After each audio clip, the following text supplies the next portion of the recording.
has been bipartisan criticism toward the Trump administration over Trump's consideration of allowing Russian officials to interrogate individuals that Vladimir Putin had mentioned during his joint press conference with Trump in Helsinki.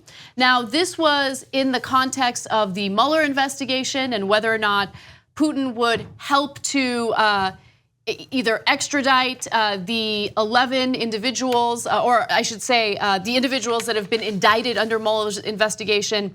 And Putin had said that, maybe there should be a little tit for tat situation here. Obviously, I'm paraphrasing, but he mentioned that there were some Americans that he himself would want to interrogate.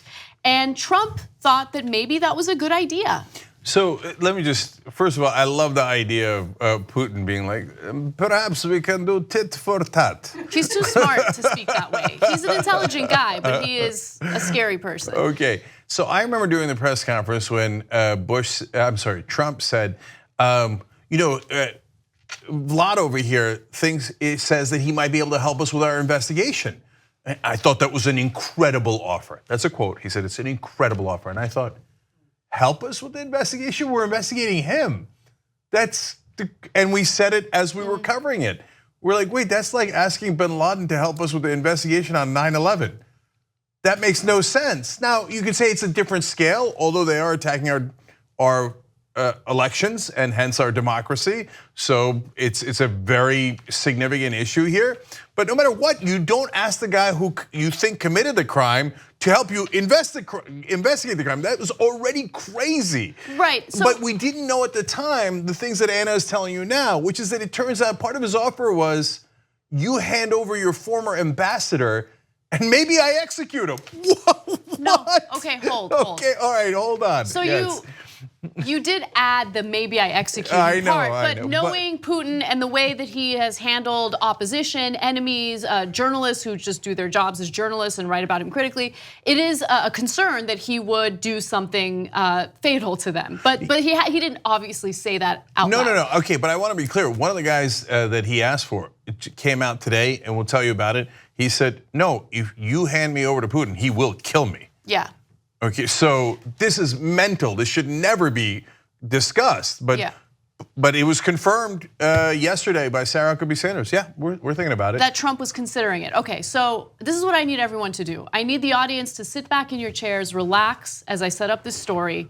And that means you too, Cenk. Sit back in your chair, relax. Let me tell the story because I got a flow going here. Okay, and I don't want you to keep, busting up my flow. Okay, little tit for tat. Okay, we go forward. All right, so we jump in it. So let's start off with Vladimir Putin. Here he is at the joint press conference, specifically mentioning handing over Americans that he'd like to interrogate. Take a look.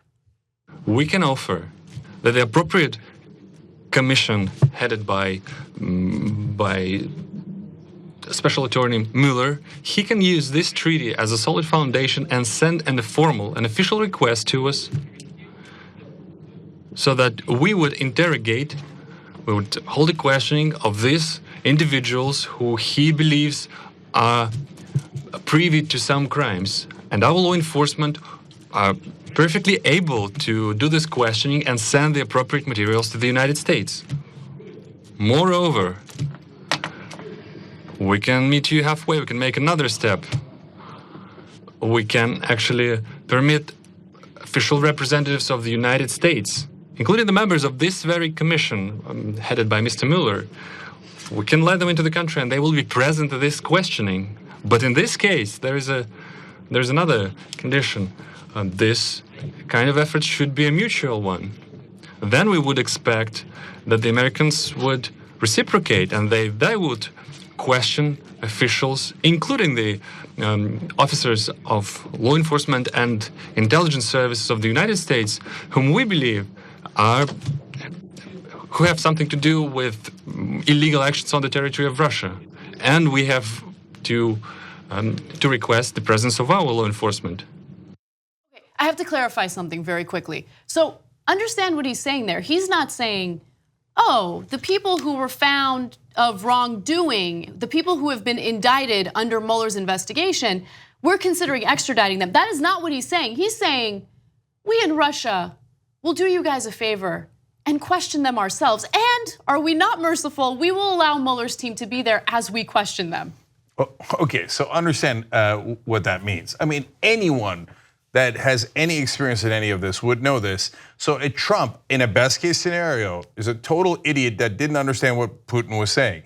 Putin's saying, send me your questions and I will ask it of my agents, my own intelligence agents, my own spies. He's saying, give me your evidence. Why would I entertain that? Oh, really? You're gonna ask your own spies if they violated our laws and give us meaningful answers back?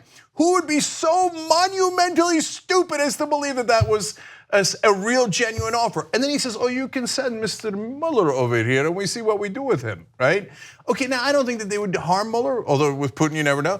But if Mueller comes over with all of his evidence, you think they're not gonna try to spy in and get every piece of that evidence?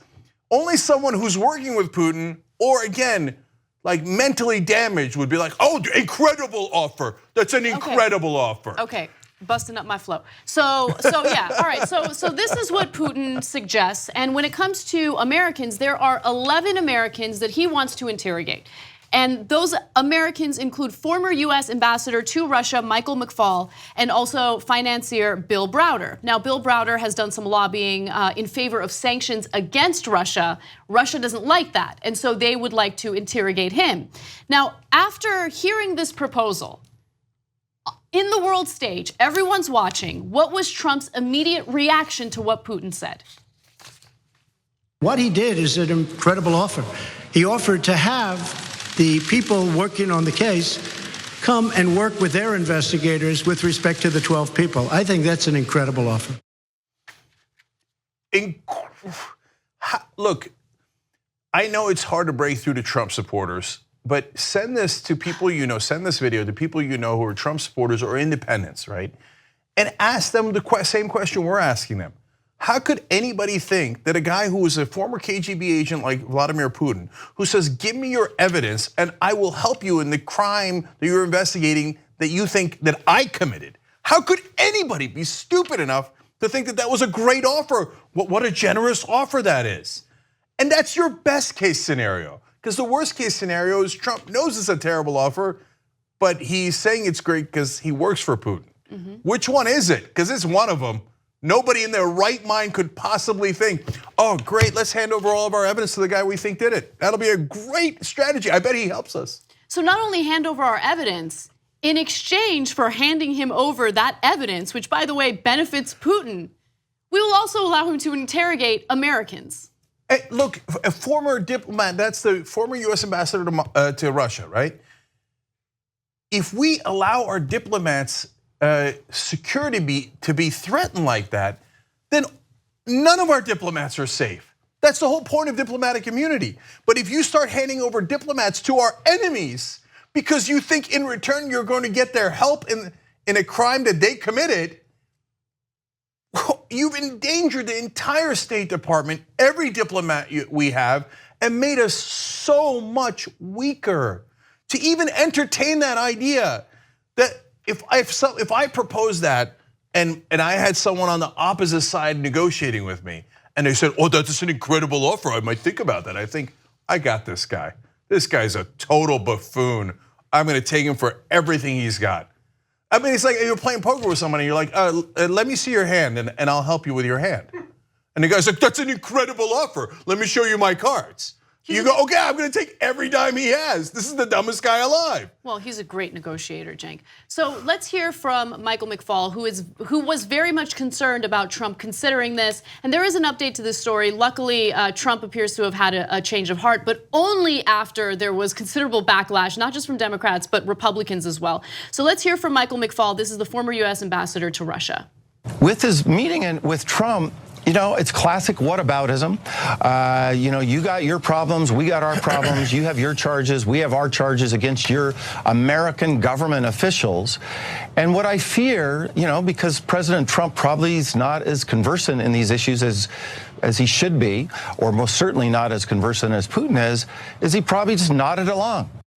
And he did. He did nod along until he got criticized enough where Trump himself didn't come out and say, no, I'm not gonna do this. he had one of his communications people come forward and say that Trump will not do it. But can I just give color on the Republicans? Lindsey Graham, who's been kissing Trump's ass for the last year or so. Oh, he's a great leader, et cetera. He said the Russian allegations against our officials are, quote, a joke, absurd. He said, I quote, I challenge you to find one member of the House and Senate that believes that this is a good idea. So here's a very Republican, a very right-wing Republican, Lindsey Graham, loves war, et cetera, right? But he's been supportive of Donald Trump, saying you can't find one person in the House or Senate who's stupid enough to think this is a good idea. But Trump does. Trump does. And he gets that kind of blowback from the Republicans, and Lindsey Graham's not the only one. Tons and tons of Republicans. And by Marco the way, Rubio is another example. So Marco Rubio was super vocal, also went on Twitter and said the following: under no circumstances should Putin officials ever be allowed to come to the United States and question Americans on their list. I don't believe this will ever be allowed to happen, which is why the White House should publicly and unequivocally rule it out. And by the way, at that point, they hadn't done it. Just yesterday, during a press conference, Sarah Huckabee Sanders was asked whether or not Trump is still considering it. And she indicated that yes, he's considering it. I'm paraphrasing, obviously, but she did not say, no, under no circumstances would we allow it to happen. That's when this whole issue blew up, when Sarah Huckabee Sanders clarified that it was true. Because like every time Trump says something, she comes out and goes, he didn't mean it, he's an idiot, sorry, we reverse it, right? So they're like, well, he obviously didn't mean this, right? We're not gonna hand over our former ambassador to Putin, are we? And she's like, yeah, we're considering it. And people were like, what? So there's dozens of these. Well, I'll give you one more. Tom Nichols, professor at US Naval War College, said if Putin can single out McFaul, our ambassador, he can single out anyone. The president's job is to protect us and not to even consider handing any of us over to an enemy government. That is a professor at the US Naval War College. You do not hand over our ambassadors to people who hate them. And by the way, why does he hate McCall? Why does Putin hate McCall? Because McCall called out his human rights record. And one of the things he did, the main businessman that he asked for is Bill Browder. Bill Browder is the one that got the Magnitsky Act passed because Magnitsky was his lawyer that was murdered in a prison in Russia. So you know what the Magnitsky Act does? It actually clamps down on Russian oligarchs and crime bosses. So that's Putin's henchmen. They took Putin's money. And McCall facilitated that, our ambassador, because we were right? Because Putin was doing terrible things, and that's why we put the sanctions into place. So Putin's like, give me McCall. He's the one that cost me and my henchmen money. Give him to me. He's a former US ambassador. And Trump's like, incredible offer. Sarah Huckabee Sanders, we're considering it.